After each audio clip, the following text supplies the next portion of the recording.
గోరుచిక్కుడుకాయ వేపుడు.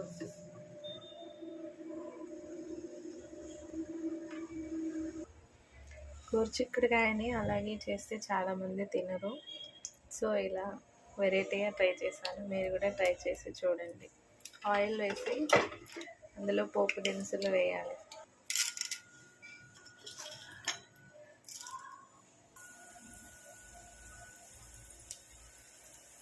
కొంచెం వేగిన తర్వాత పచ్చిమిర్చి, కరివేపాకు, 2 ఎండుమిర్చి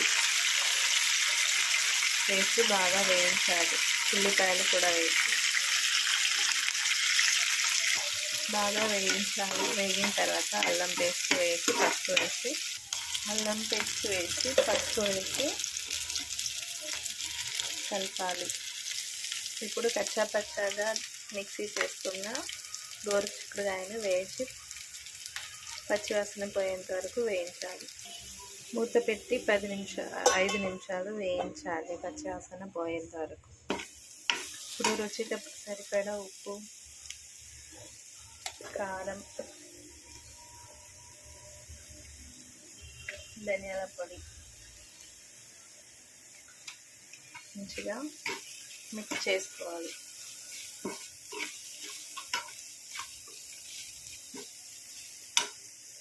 ఇప్పుడు 2 స్పూన్ల కొబ్బరి పొడి,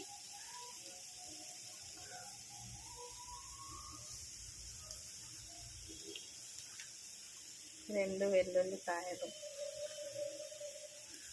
కొంచెం కొత్తిమీర వేసుకొని కలుపుకొని ఒక 5 నిమిషాలు సిమ్లో వేయించుకోవాలి, మగ్గనివ్వాలి. అంతే, చిక్కుడుకాయ వేపుడు రెడీ.